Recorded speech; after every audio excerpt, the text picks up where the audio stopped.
భీమరావ్, ఓ భీమరావ్. అద్భుతం బాబు గారు. తోపుడు బండి పూర్తిగా కొత్త దానిలా అనిపిస్తోంది. కానీ దీన్ని మీరే తోసుకుంటూ వచ్చారు. ఏదైనా ప్రత్యేకమైన కారణం ఉందా? అవును, ఉంది కదా. నా ప్రియమైన భీమరావ్, తన కోసమే ఈ బహుమతి. వచ్చే భీమరావ్, రా.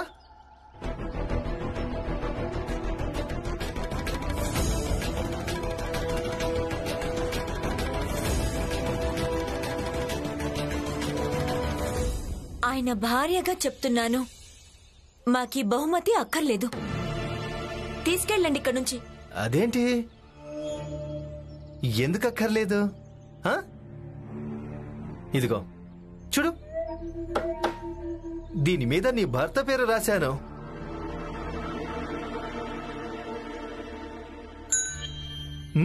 గంట కూడా ఉంది. అక్కర్లేదని చెప్పానా? వెళ్ళండి. అబ్బా, చూడు, ఈ కుటుంబం కోసం ఎంత చేసినా అంత తక్కువ. ఇది బహుమతి. ఎందుకంటే తండ్రి ఎలాగూ లేడు. దాంతో బాధ్యత మొత్తం కొడుకు మీదే పడిపోయింది.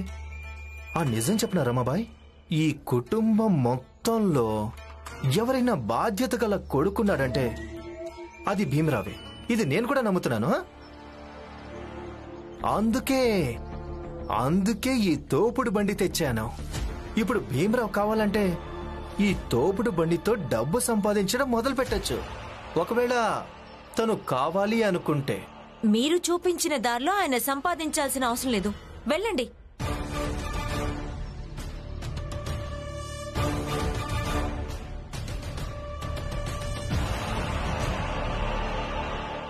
చూడండి, విన్నారా?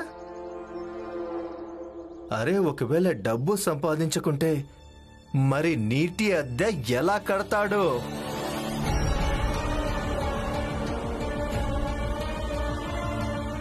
అలాగే ఇంటి అద్దె ఎలా కడతారు? ఏమంటారు జీజాబాయ్? అద్దెకు ఇప్పటికీ 50 పైసలు తక్కువ ఉన్నాయి. మీరంతా బెంగపడకండి, నేను రేపు ఏదైనా ఏర్పాటు చేస్తాను. ఇప్పుడే అద్దె కట్టండి, లేదంటే నా ఇల్లు ఖాళీ చేయండి. ఆనంద్ కూడా డబ్బు సంపాదించడం లేదు. అందుకనే భీమరావ్, నువ్వెలాగో పని వెతుక్కుంటున్నావు. అందుకే నేను ఈ తోపుడు బండి తీసుకొచ్చాను. నాతో కలిసి పార్ట్నర్షిప్ లో పని చేయి. రేపటి నుంచి నువ్వు సమయానికి కాలేజీకి వెళ్ళాలి, అలాగే సమయానికి కాలేజీ నుంచి రావాలి. నువ్వు కేవలం చదువుకోవాలంతే, కేవలం చదువు. మీరిక్కడి నుంచి వెళ్ళండి. భీమ్కో మీ సహకారంతో ఎలాంటి అవసరం లేదు. అవును, వాడికి మీ భాగస్వామ్యంతో ఎలాంటి అవసరం లేదు.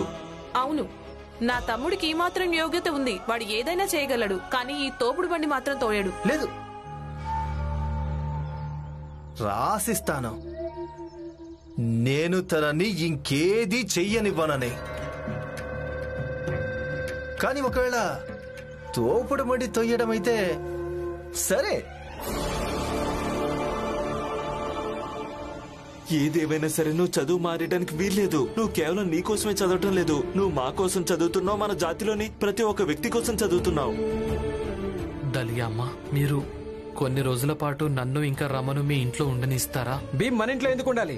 మీరేం బెంగ పడకండి, నేను అద్దె కడతాను. సమయానికి అద్దె కట్టి తీరాల్సిందే.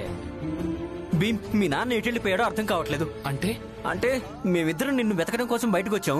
ఇద్దరం కలిసే నిన్ను వెతుకుతున్నాం. అకస్మాత్తుగా రామ్జీ కనిపించకుండా మాయమైపోయాడు.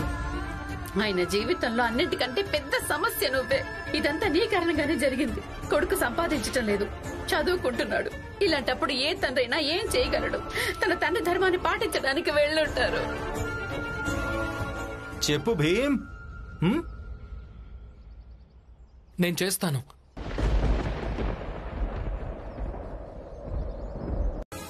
భీమ్రావ్ ఓడిపోయాడు. భీమ్రావ్ భార్యగా నువ్వు కూడా ఓడిపోయావు. ఈమెను చూస్తే నాకు బాధ అనిపిస్తుంది. అవును,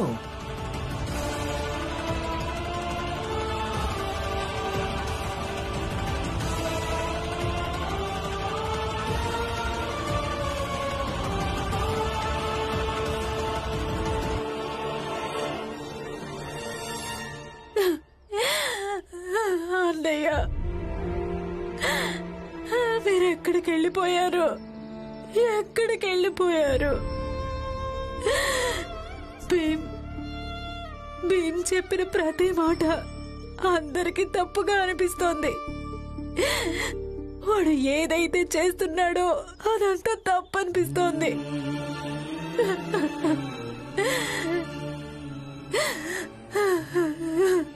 ఏ భీమ్కి మీరు పుస్తకాలు ప్రేమించడం నేర్పించారో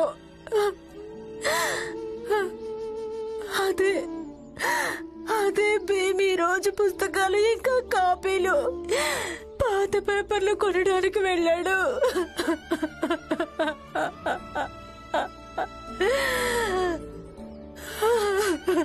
అన్నయ్య, ఇంటికి తిరిగి రండి అన్నయ్య, లేదంటే భీమ్ కుప్ప కూలిపోతాడు. భీమ్ కొన్న ధైర్యం సన్నగిల్లిపోతుందన్నయ్య, తిరిగి వచ్చేయండి. చూడు వదినా, నేను చెప్తున్నాను వినండి. నా పిల్లలెవరికి గాని నా భర్తకు గాని మీరు ఉండగా ఎలాంటి ఇబ్బంది కలగడానికి వీల్లేదు, సరేనా? నన్ను క్షమించు, నేనేమీ చేయలేకపోతున్నాను.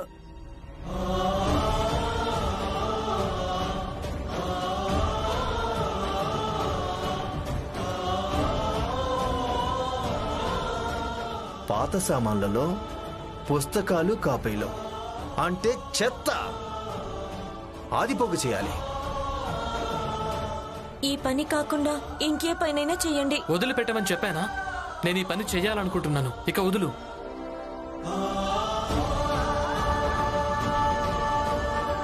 భార్య వయ్యుండి కూడా నువ్వు నీ భర్తను గుర్తించలేకపోయావు రమాబాయ్. కానీ భీమరావుని నేను గుర్తించాను. భీమరావు బలహీనుడు.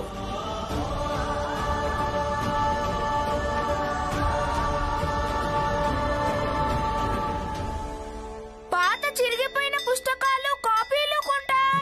పాత చిరిగిపోయిన పుస్తకాలు కాపీలు కొంటాం. పాత చిరిగిపోయిన పుస్తకాలు కాపీలు కొంటాం. పాత చిరిగిపోయిన పుస్తకాలు కాపీలు కొంటాం. పాత పేపర్ల అబ్బాయి ఆగు.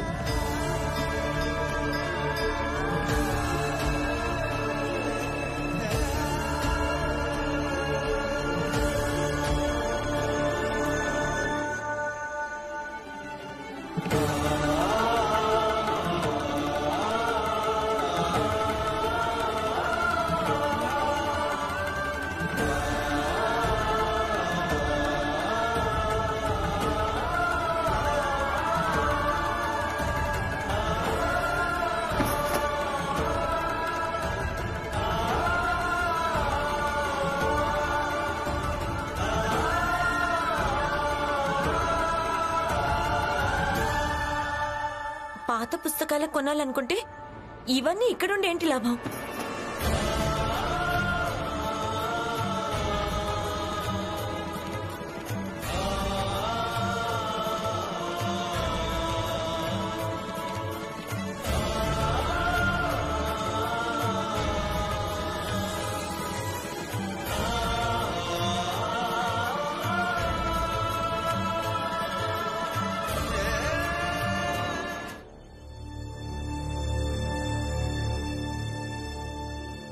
రమా,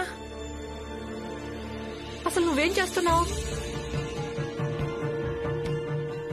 అయ్యో, ఇవన్నీ భీమ్ పుస్తకాలు కాపీలు కదా, ఇలా సంచులు ఎందుకు నింపుతున్నావు?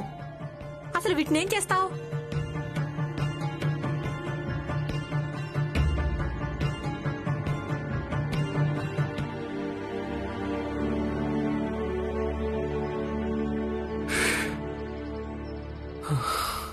ఏమైంది బావగారు? ఏం లేదు బావగారు, మీరు తప్పుకోండి, బండిని నేను తోస్తాను. వద్దు నాన్న, వెళ్ళు, ముందు నువ్వు వెళ్ళు, నేను తోస్తాను. కానీ మన నిర్ణయం ఎప్పుడూ సరైనదే అయి ఉండాలి. అర్థమైందా? సరే, పోలీసుల్ని తీసుకొస్తాను.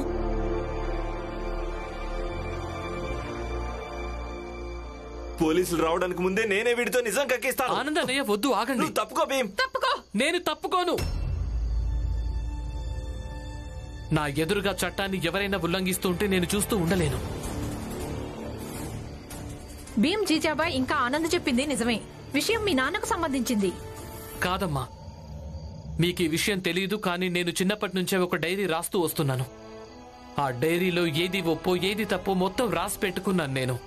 భీమ్, ఏం చేస్తున్నావు? ఏం రాస్తున్నానంటే రెక్కలకు ధైర్యం దొరకడం మంచిదని. కానీ ఎందుకు రాస్తున్నావు? ఎందుకంటే నాకు జీవితంలో ఎవరు కలిసినా వాళ్ళ సమస్యలు పరిష్కారాలు రెండింటినీ జీవితం అంతా గుర్తుపెట్టుకోవడానికి. అలాగే నాతో నేను ఒక ప్రతిజ్ఞ కూడా చేసుకున్నాను. ఆ డైరీలో రాసిన ఒప్పుని ఒప్పని, అలాగే తప్పుని తప్పుగా పాటిస్తానని. అలాగే నాకు ఒక విషయం తెలుసు. నేనిప్పుడు ఏం చేస్తున్నానో అది ఒప్పు, అలాగే ఇక్కడ ఏదైతే జరుగుతోందో అది తప్పు.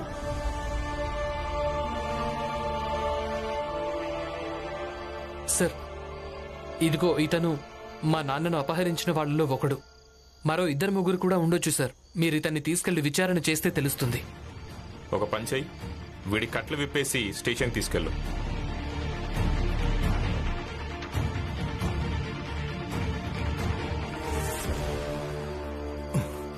ప్రాణాలైనా ఇస్తాను, కానీ ఎవరి పేరు చెప్పను. నీకు చాలా పొగరున్నట్టుందే.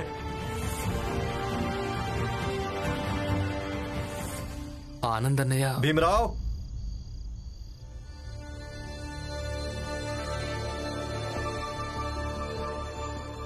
భీమరావ్, నీకు కొంచెం కూడా సిగ్గులేదా?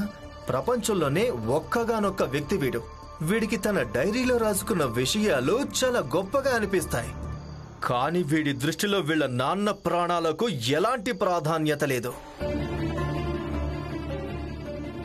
ఈ భీమ్రావు ఎలాంటి వాడంటే పోరాటం ఇతను ప్రపంచంతోనే చేస్తాడు. కానీ వీడి లక్ష్యం మాత్రం ఒక్కటే, గొప్పవాడు కావాలని.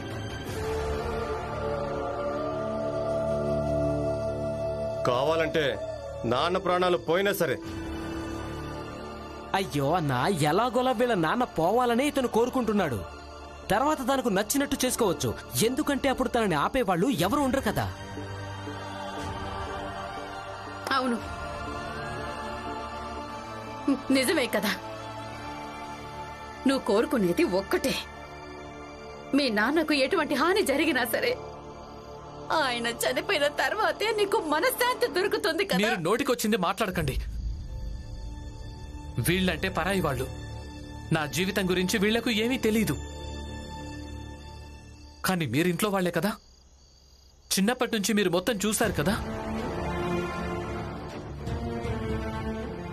ఇక ఆనందన్నయ్య, మీరైనా వీళ్లకు చెప్పొచ్చు కదా మీ తమ్ముడు నాన్నను ఎంతగా ప్రేమిస్తున్నాడు అనే విషయం. నా జీవితంలో ఏదైతే మంచి ఉందో అదంతా మా నాన్న కారణంగానే ఉంది. డైరీ రాయడం మొదలుపెట్టింది కూడా నాన్న కారణంగానే. తప్పు ఇంకా ఒప్పుల మధ్య తేడా గుర్తించడం నేర్చుకున్నదే నాన్న కారణంగా. క్లిష్ట పరిస్థితుల్లో ఆదర్శవంతంగా మాట్లాడడం నేర్చుకున్నది కూడా నాన్న కారణంగానే. మా నాన్నే నాకు ధైర్యం, మా నాన్నే నాకు బలం, అలాగే మా నాన్నే నాకు మార్గదర్శకుడు. వీళ్ళందరికీ చెప్పండి. మీరందరూ వెళ్ళండి, మీ పనులు చూసుకోండి. నా భర్త వాళ్ళ నాన్నని ఎంతగా ప్రేమిస్తున్నారో తెలుసుకోవడానికి మీ అందరికీ ఎలాంటి హక్కే లేదు. కాబట్టి వెళ్ళిపోండి.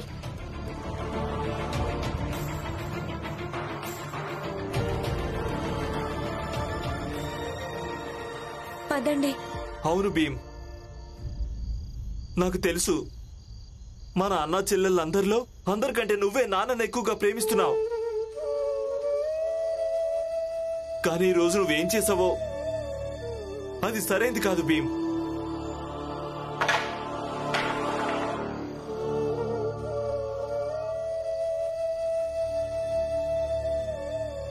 పదండి.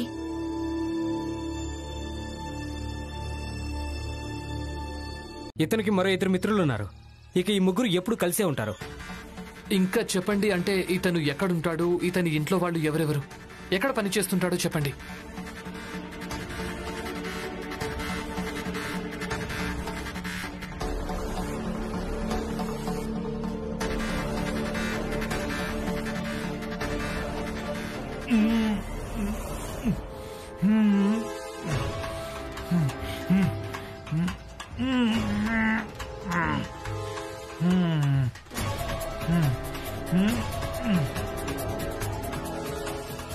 అరే,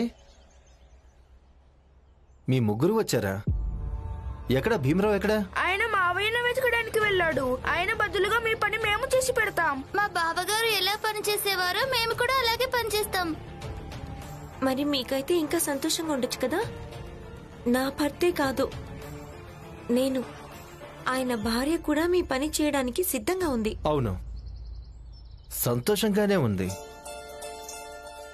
అన్నట్టు బాబాయ్, అందరనేది నిజమే. పెద్ద పెద్ద మాటలు చెప్పేవాళ్ళు వాళ్ళకి ఏదైనా కష్టం ఎదురైనప్పుడు అప్పుడు వెంటనే వాళ్లకు వాళ్ళ అసలైన స్తోమత ఏంటో తెలుస్తుంది.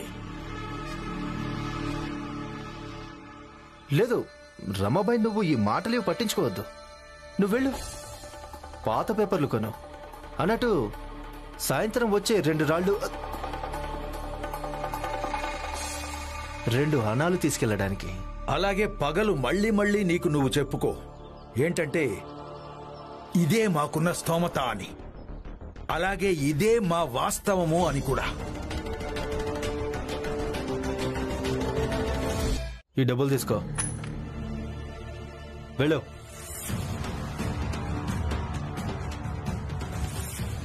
రమాక్క పద.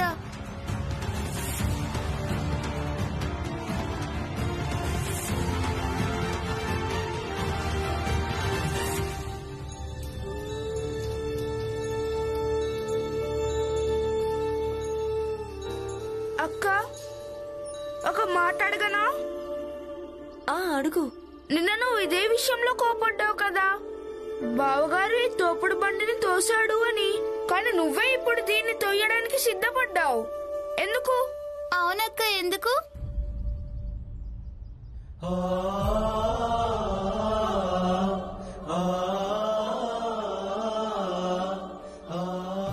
ఎన్ని బొబ్బలెక్కాయో చూడండి. చేత్తో తోపుడు బండి తోస్తే మరి బొబ్బలెక్కుతాయి కదా, మెల్లిగా. కానీ ఆ నరోత్తం తోపుడు బండి తోశారు, అందుకే ఈ బొబ్బలకు నాకింకా ఎక్కువ బాధగా అనిపిస్తుంది.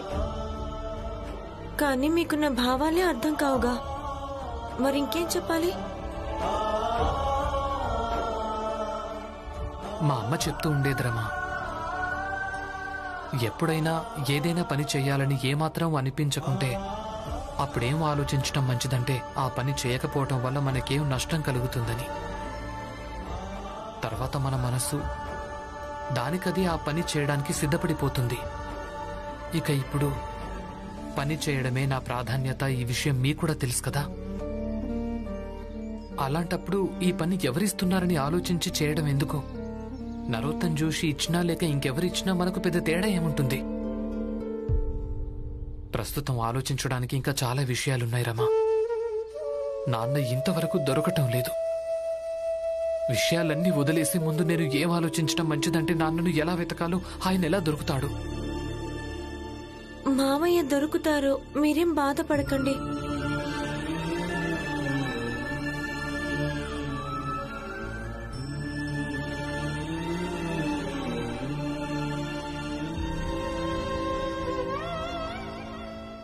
పదండి, వెళ్దాం పదండి.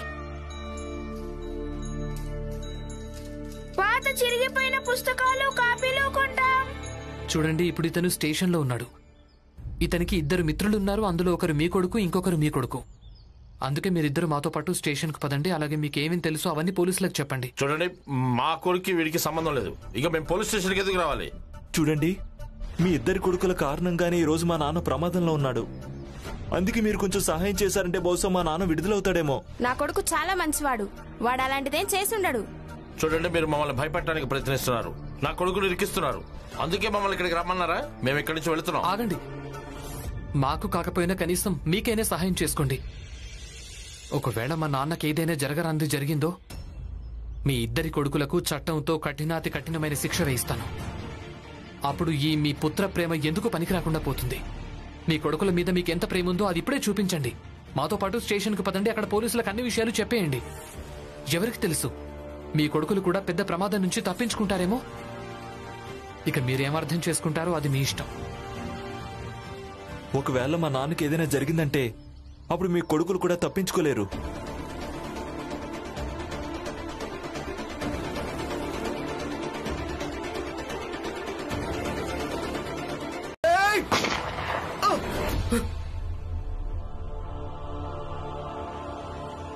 ఆగండి, ఎవరైనా కదిలారంటే కాల్చి పారేస్తాను. కట్టేయండి, అందరినీ పట్టుకోండి. మీకేం కాలేదుగా? లేదు, నాకేం కాలేదు.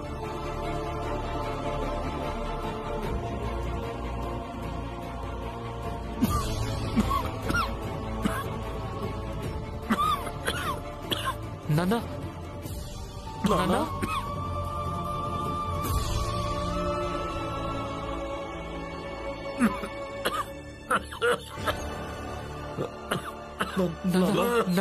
నాన్న, మంచినీళ్ళు వెళ్ళు.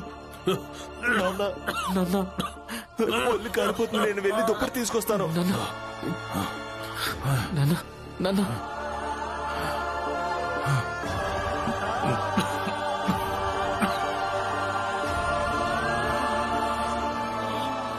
నాన్న,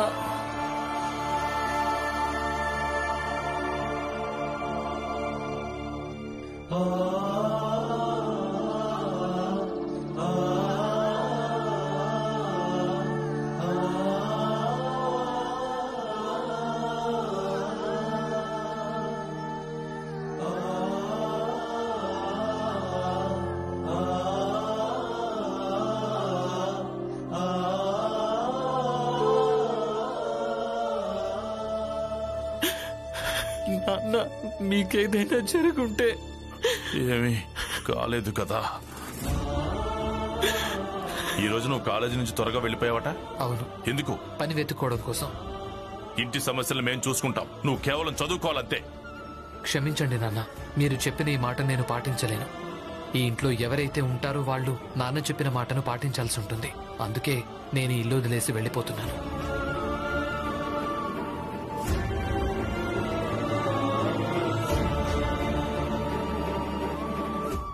బాబు,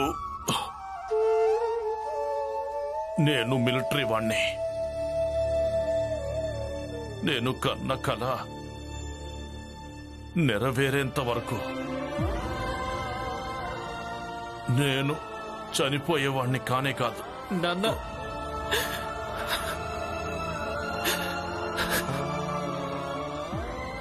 మీరు బానే ఉన్నారు కదా నాన్న? మావయ్య, నాన్న తాగండి, తాగండి.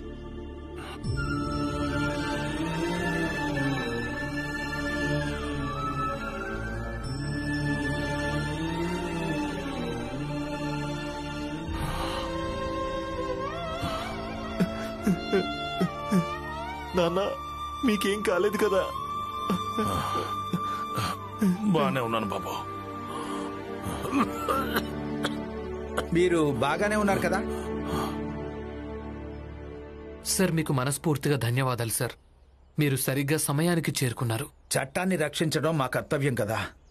కానీ మీకు ఇదెలా తెలిసింది మేము ఇక్కడికి వచ్చేసామని?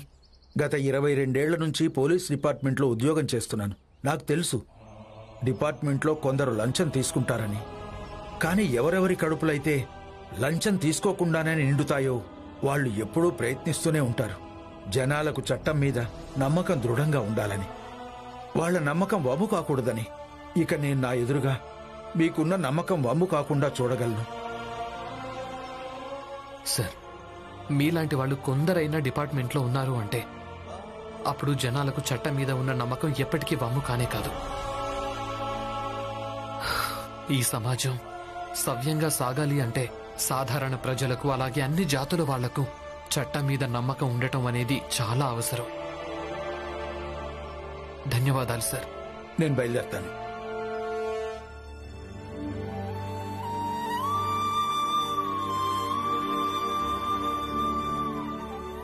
పదండి మామయ్యని ఇంటికి తీసుకెళ్దాం.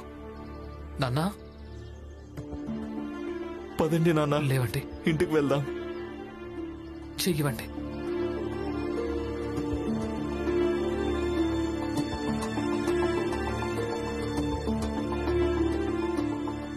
నిన్ను పనిచేయమని ఎవరు చెప్పారు?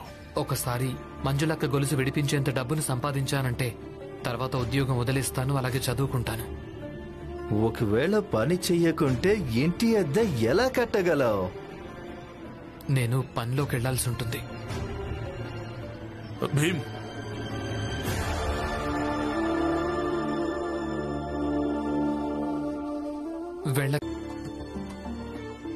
ఇప్పుడు నాన్నకు భీమ్కు ఉన్న బంధం ఏ చెడు మార్గం వైపు వెళ్తుందో ఏమో. ఇప్పుడు వీళ్ళిద్దరి బంధం ఇక మళ్ళీ ఎప్పుడు కలిసిపోనంతగా చెడిపోవడానికి ముందుగానే నేనే ఏదోటి చేయాల్సి ఉంటుంది. ఏదైనా పని వెతుక్కుని డబ్బు సంపాదించిన దాంతో భీమ్ చదువు మళ్ళీ మొదలవుతుంది.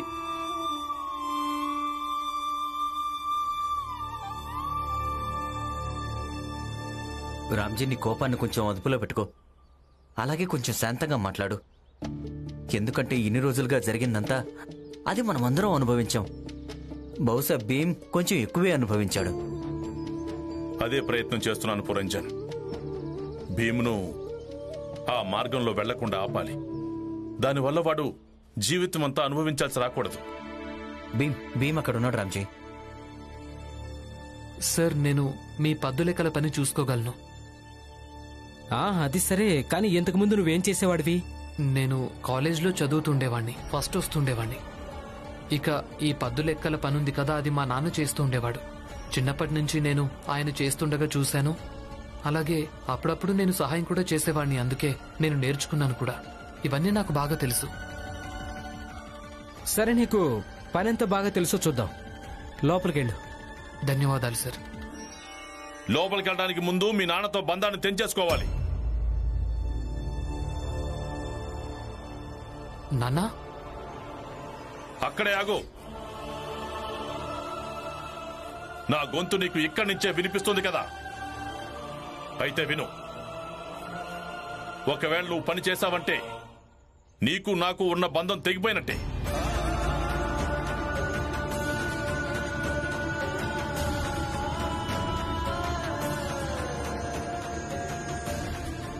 అన్నట్టు నన్ను ఎవరైనా అపహరిస్తే, ఎవరైనా నా ప్రాణాలు తీసినట్టయితే ఏదైనా సరే జరగని. నా గురించి నువ్వు బెంగపడాల్సిన అవసరం ఏం లేదు. నా గురించి బెంగపడేవాళ్ళు చాలా మంది ఉన్నారు. అంటే ఇతననే మీ నాన్న? ఏనే నీకు పద్దు లెక్కల పని నేర్పించాడా? నిజానికి ఇంకా చాలా నేర్పించాను, కానీ చూస్తుంటే వాడు మెల్లమెల్లగా మొత్తం మర్చిపోయి అనిపిస్తుంది.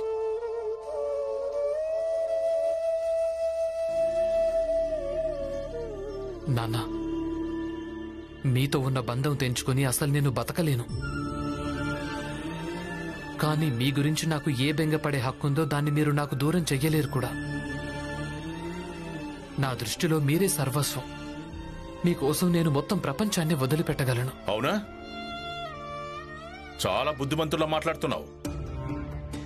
అయితే పని వదిలేసి ఇంటికెళ్ళి పుస్తకాలు తీసుకుని కాలేజీకి వెళ్ళు.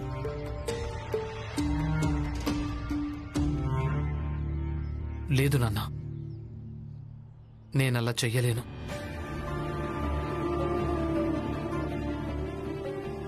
మీరు నరోత్తమ్ జోషి దగ్గర పని వదిలేయమని చెప్పారు కదా, ఎందుకంటే దానివల్ల మీకు ఆవేదన కలుగుతోంది, బాధ అనిపిస్తోంది, తప్పుగా అనిపిస్తోంది.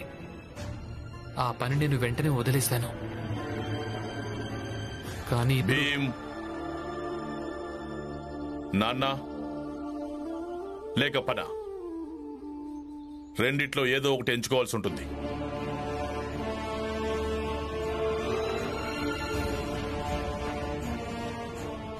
నేను నాన్ననే ఎంచుకుంటాను, అలాగే పని వదిలేస్తాను.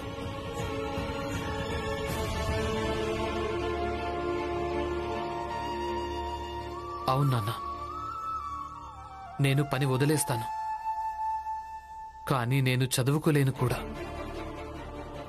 అలా అంటే కుదరదు నాన్న. మీరు నాకు చెప్పనంత వరకు అంతవరకు నేను ఏ పని చెయ్యను. కానీ కొంత డబ్బు సంపాదించి మంజులక్క గొలుసు విడిపించినంత వరకు అంతవరకు నేను చదువుకోలేను కూడా. అందుకే చెప్తున్నాను, పంతం వదిలేసి నన్ను పని చేసుకొనివ్వండి. లేదంటే మీరు నన్ను నిస్సహాయుని చేస్తారు. అవును, నేను నిస్సహాయుని చేస్తాను. అయితే సరే, లేదంటే నా మీదొట్టే.